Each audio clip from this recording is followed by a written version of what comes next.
The quiet countryside morning had just begun, a thin mist still clinging to the lush green fields. Elara Vance, a mother of 3, peeked through the living room curtain, expecting perhaps a stray animal, but what she saw made her stumble back, her heart pounding in her chest. Standing just beyond their wooden porch, in the middle of their gravel driveway, was a lion. A full-grown lioness, her golden coat glistening in the morning sun, muscles taut, eyes steady, not with aggression, but with a strange determination. But it wasn't just the lion that made Elara freeze. Clutched gently in the lioness's jaws was a cub, small, weak, and not moving. Elara called for her husband, Kale, who rushed in with disbelief written across his face. At first, he thought his wife was exaggerating, until he too saw the sight. The lioness wasn't pacing or growling, she wasn't hunting. She was waiting, as if she had brought the cub to them for a reason. Kale slowly stepped out onto the porch, his voice low, trying not to startle the animal. The lioness didn't flinch, her eyes tracked him, but there was no sign of fear, no sign of threat. Then, in a motion that was deliberate and almost human-like, she walked forward and placed the limp cub at the edge of the porch and stepped back. Elara was already dialing animal rescue, her hands shaking, but Kale had moved closer. He looked at the cub. It was breathing, but barely, its body trembling, too small to be out here alone. And yet somehow, its mother had carried it out of the wild to a human home. By the time the first rescue truck pulled up, the scene looked more like something out of a movie than real life, a lioness standing guard, her sick cub lying at the doorstep of a family that had never expected to be part of a miracle. And this was only the beginning. Animal control and rescue experts arrived within minutes, stunned to find that the reports were true. A full-grown lioness was calmly standing in front of a family's porch, refusing to leave the cub she had delivered there. One of the officers, a seasoned wildlife handler named Anya Petrova, approached slowly with tranquilizer gear ready. But Elara stepped forward, explaining what they had seen. She didn't come to attack, Elara said firmly. She brought her baby here, like she knew we could help. Anya had never seen anything like it. Wild animals didn't behave this way, especially apex predators like lions. But this one wasn't pacing or aggressive, she was watching, waiting, and somehow trusting. The rescue team gently picked up the cub. Its breathing was shallow and its eyes were closed. The body weak with fever and clear signs of malnutrition. Anya turned to her team. "We need to move fast," she said. "This cub won't make it through the night without fluids and heat."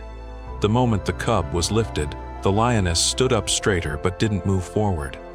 Instead, she let out a low, deep rumble, more of a plea than a threat, and stayed in place as the team carefully carried her baby into the truck. It was clear to everyone there she wasn't leaving because she didn't trust them. She wasn't leaving because she wasn't done. The Vance family watched, hearts pounding, as the rescue vehicle pulled away, but the lioness didn't follow. She turned and sat back down on the grass near the driveway, watching the house, watching the people who now carried her cub's fate in their hands. Night fell and she remained there. Hours passed. Rain began to fall, but the lioness didn't budge. Elara couldn't sleep. She stood by the window long after midnight, watching the motionless figure in the darkness, lit only by the porch light and an occasional flash of lightning. It was heartbreaking. This wasn't just instinct. This was something deeper. The lioness had risked everything, venturing into human territory with a dying cub because she believed someone could help. The question that now haunted Elara and Kale was, how did she know where to go? Why them? And would her cub even make it? At the Wildlife Rehabilitation Center, the atmosphere was tense. The tiny lion cub was laid out on a heated table, a soft blanket wrapped around its fragile body. Its breathing was irregular, its heartbeat faint. Veterinarian Dr. Silas Thorne worked quickly, inserting a small IV into the cub's leg while a technician adjusted the oxygen mask. Dr. Thorne had dealt with critically ill animals before, but this case was different, not just because of the cub's condition, but because of how it had arrived.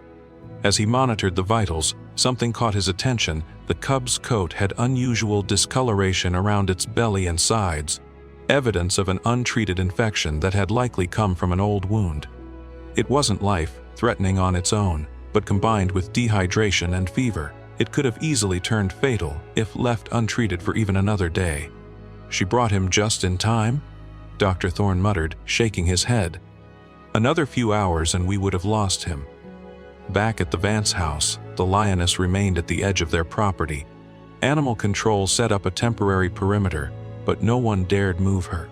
She wasn't hostile, just heartbreakingly still, her eyes never leaving the house. When Anya called the center with an update on the cub's condition, Alara asked if they could play her voice over the phone near the lioness. "Let her know her cub is still alive," she said. Anya was skeptical but agreed. They placed the phone near the edge of the porch and held it on speaker. Alara spoke softly. "Your baby is okay. He's safe. They're taking care of him." To everyone's amazement, the lioness responded not with a roar or a growl, but with a deep chuff, a sound lions use only with those they trust. Then she laid her head down in the grass, ears twitching slightly as if she understood. Meanwhile, back at the center, Dr. Thorne and his team worked through the night. The antibiotics were starting to kick in, and by dawn, the cub's temperature had stabilized. It was still too early to celebrate, but the fact that it had survived the night was nothing short of a miracle. And then something even more surprising happened. When Dr. Thorne scanned the cub for a microchip just to be thorough, he found one. The data revealed something no one could have guessed. The cub had been born in a protected reserve miles away, in a remote part of the wilderness that no lion had ever left on its own. Which begged the question, how did the lioness travel this far, and why had she come to the Vance's door? The answer Dr. Thorne would soon find out would leave him and everyone else speechless. The moment Dr. Silas Thorne confirmed the cub's microchip registration, he knew something wasn't adding up. The records showed the cub's mother had once been tagged as a rescued lioness, brought in as an injured cub herself over a decade ago. Her name was Lyra, and she had been nursed back to health by a former wildlife volunteer working at the sanctuary. That volunteer's name, Alara Vance. Dr. Thorne double-checked the file, then picked up the phone and called Alara. "Did you volunteer at the Riverbend Wildlife Reserve about 11 years ago?" he asked, his voice tight with disbelief. "Yes," she answered slowly, "that was a long time ago. I worked with a cub named Lyra. She had a leg injury." "Why?" Dr. Thorne paused. "Because the lion at your house right now, the one who brought you her cub, that's her." There was silence on the other end of the line.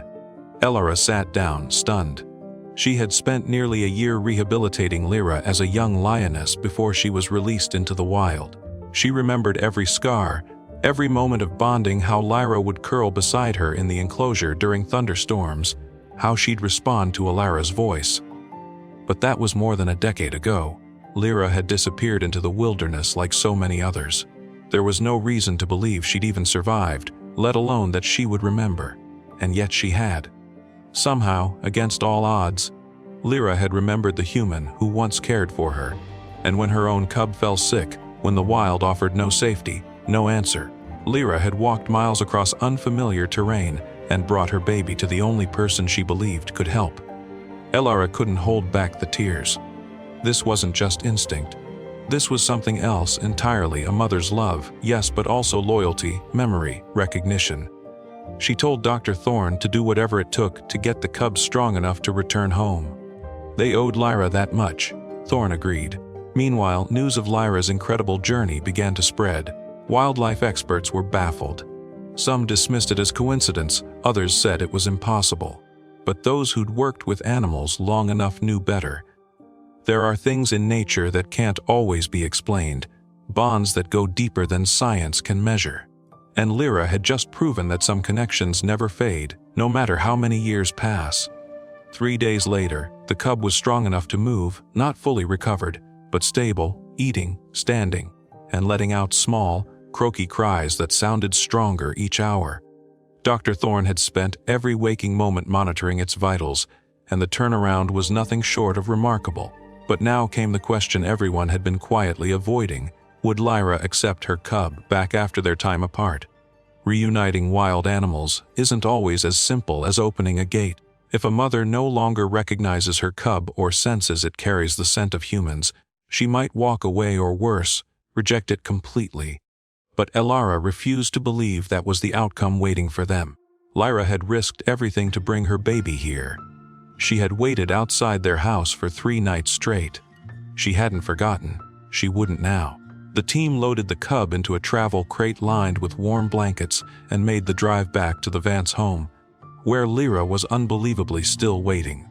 She had moved to the edge of the nearby field, never far, never aggressive, just watchful, waiting. Elora stepped out first, her heart racing.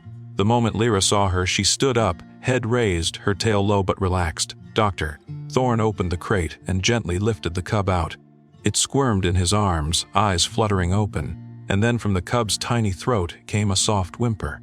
Lyra's ears perked, her muscles tensed not in fear, but recognition. She stepped forward slowly, closing the distance between her and Elara without hesitation. Then she paused, eyes locked on her cub. Dr. Thorne carefully set the cub down and stepped away. What happened next left everyone silent. Lyra let out a low, vibrating chuff, the same sound she used to greet Elara all those years ago. The cub responded with a faint mew, and then Lyra moved, and gently, with the kind of care only a mother can show, she nudged her cub with her nose, licked its face, and laid down beside it, pulling it close with one enormous paw.